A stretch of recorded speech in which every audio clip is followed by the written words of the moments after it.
가장 큰 영향력을 끼친 것은 이 미국의 16대 대통령 링컨이 이 책을 읽고 감동을 받아서 노예 해방 운동을 일으켰다는 겁니다. 그 파급력이 엄청 났다라는 겁니다. 이 한 권의 책이.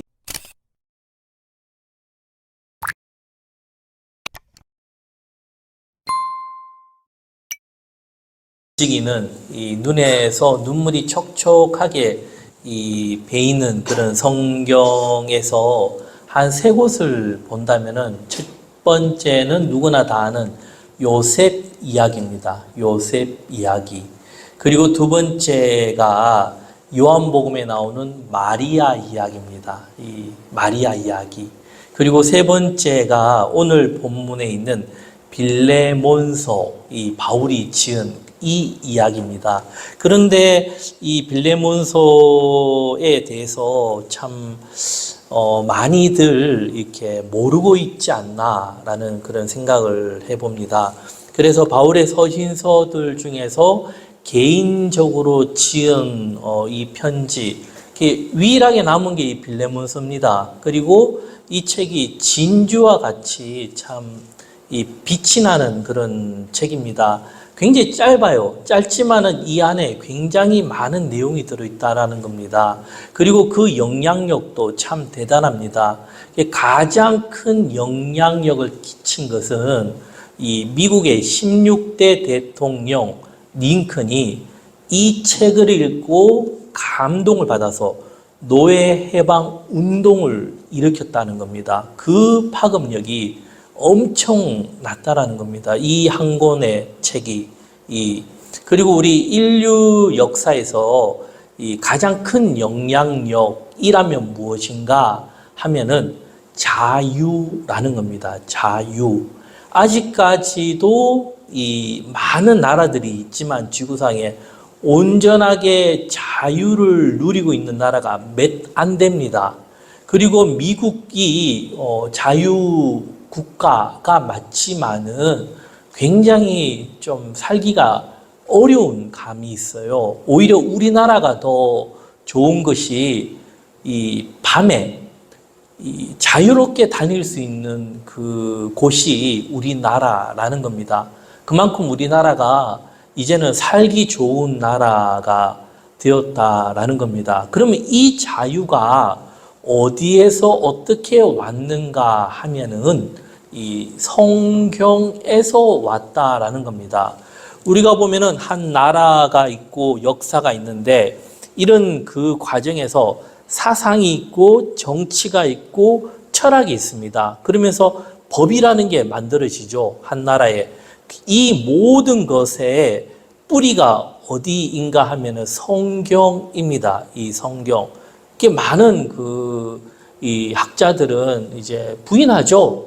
하지만은 좀 더 정확하게 공부를 해보면은 이 성경에서 거의 다 갈라졌고 이 성경이 진실이다라는 것을 알 수가 있고 이 성경으로 인해서 굉장히 우리 현 인류가 자유를 누리고 있다라는 겁니다. 그래서 요한복음 8장 32절에 보면요. 진리를 알지니 진리가 너희를 자유롭게 하리라 했습니다. 우리나라도요. 자유라는 것이 이렇게 온전히 누리게 된 게 얼마 되지 않습니다. 특히 이 유튜브 중에서 무철 부부라고 있습니다. 한 구독자가 50만이 넘는데 이 사람 영상이 주로 숏 영상인데 1분 이내 짧은 영상을 많이 올리는데 참 재밌게 내는 게 있습니다. 이 흑백으로 보여주면서 이 아버지의 모습을 두 가지로 보여줍니다. 첫 번째가 2020년 지금 아버지의 모습, 그리고 두 번째가 1980년도의 아버지의 모습을 보여주는 겁니다. 혹시 보신 분들은 공감이 갈 겁니다. 그만큼 우리 사회가 바뀐 게 얼마 되지 않는다라는 겁니다. 제가 어릴 때만 해도 아버지의 권위가 굉장히 강했습니다. 제가 어릴 때만 해도. 하지만 지금은 어떻습니까? 이 아버지의 권위가 많이 사라졌고 이 아이들이 이 자유를 마음껏 누리는 것 같지만은 그 자유가 어떻게 흘러가고 있는가 하면은 이 방임으로 오히려 안 좋은 쪽으로 흘러가고 있다라는 겁니다. 그 특징 중에 하나가 우리 사회가 대가족에서 핵가족, 이 자녀를 적게 놓으면서 가정에 대한 많은 변화가 있었습니다. 자녀들이 적고 형제 자매들, 이 식구들이 없다 보니까 아이들이 특징들이 요즘 어떻게 흘러가고 있는가 하면은 이기적이고 자기 중심적으로 좀 많이 바뀌고 있고요. 그리고는 부모의 권위, 힘이 거의 영향력이 미치지 않는다라고 볼 수가 있습니다. 그러니까 어떻게 해요? 교육도 바뀌고 있습니다. 예전만 해도 교육, 우리가 직업 중에서 교사라는 직업이 참 좋았어요. 뭐 예를 들어 누가 교사다 하면 괜찮은 뭐 직업이고 신랑감, 신부감이다 이렇게 말할 정도로 굉장히 좋은 직업이었는데, 그리고 교사하면 자부심 이런 부분이 있었는데 요즘에는 어떻게 되냐면은 교사를 기피하려는 경향이 있습니다.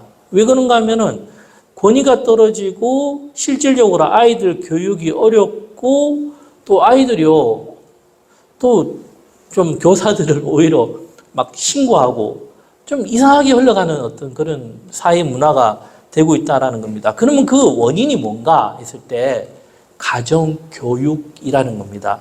가정교육이 무너지니까 어떻게 해요? 다 무너지고 있다라는 겁니다. 그리고 이번 정권 들으면서 나타난 큰 특징 중에 하나가 이 매스컴에 굉장히 많이 나오죠. 그게 무엇입니까? 마약과의 전쟁입니다. 그러면은 이것이 언제부터였는가 하면은 이번 정권이 들어서서 그런 게 아닙니다. 그 전에도 굉장히 이게 많았는데 감춘 거죠, 언론에서. 근데 이번에는 나오는데 어디까지 나오냐면은 중고등학생들 그리고 젊은 층까지 파고 들어가고 있다라는 겁니다. 그리고 이제는 몇몇 나라에서는 어떤 그런 우리가 지금 현재 마약이라는 것들을 어떻게 해요? 합법화 시키고 있죠. 그러면서 여행도 가고 이런 사회 분위기가 지금 그렇게 흘러가고 있다라는 겁니다. 가장 큰 원인이 무엇인가 하면은 다른 것보다도 젊은 세대들이 이것을 손을 댄다는 게 이게요 참 심각한 문제라는 겁니다. 이게 유대인들은 아직까지도 성경대로 이런 자녀 교육을 잘 하고 있습니다. 그러면서 부모의 권위가 지켜지면서 어떻게 해요? 이런 사회적인 것들이 무너지지 않는다는 겁니다. 그렇기 때문에 그들이 어떻게 해요? 이 전 세계를 움직여 나가는 그런 교육이 이루어지고 강한 힘이 있는 그런 민족이라는 겁니다. 그 민족의 뿌리가 무엇인가 하면 성경이라는 겁니다. 바울이 이제 오늘 본문에 보면은 제자인 빌레몬에게 어떤 부탁을 하는 겁니다. 부탁. 그 부탁이 무엇인가 하면은 바울의 입장에서는 얼마든지 편하게 이야기를 할 수 있으나 그렇지 않고 오네시모에 대한 이야기를 하고 있습니다. 그러면 오네시모는 누구인가 하면은 빌레몬의 종, 노예였던 겁니다. 그러면 이 노예였는데 로마 시대 노예는 어떤 존재였는가 하면 아무것도 아닌 존재였고 주인의 도구에 불과했습니다. 그러니까 노예에 대한 어떤 자료들을 조금 보면은 우리가 생각하는 것 이상으로 어떻게 해요? 참 너무한다 라는 것까지도 이게 보이고, 그리고 노예를 우리가 보면 크게 두 가지 층들이 있는데, 한 나라가 정복을 하면은 그 중에 귀족층들 있죠. 왕손, 귀족층, 똑똑한 사람들을 잡아서 노예를 시켜버리거나 아니면 어떻게 또 가난한 나라나 이런 데서 잡아서 노예를 시키는 이 두 가지 부류가 있습니다. 그렇기 때문에 노예 중에서 굉장히 똑똑하고 괜찮은 인물들이 꽤 많았던 겁니다. 그럼 노예들이 보통 이래 생겼을 때 왕들이 이런 노예들, 귀족층들의 노예들을 어떻게 해요? 자기들이 받아오면서 인정해주는 왕도 있지만 거의 다수가 어떻게 합니까? 그렇게 하지 않는 게 현실이었다라는 겁니다. 그래서 바울이 현재 이 노예인 오네시모를 그 주인에게 어떻게 이야기를 해야 되는가 설득하는 그런 편지라는 겁니다. 굉장히 바울에게는 어려운 문제였습니다. 왜? 누구보다도 이런 문제를 잘 아는 바울이었기 때문입니다. 그래서 1장 1절에서 3절 우리가 한번 같이 읽어보겠습니다.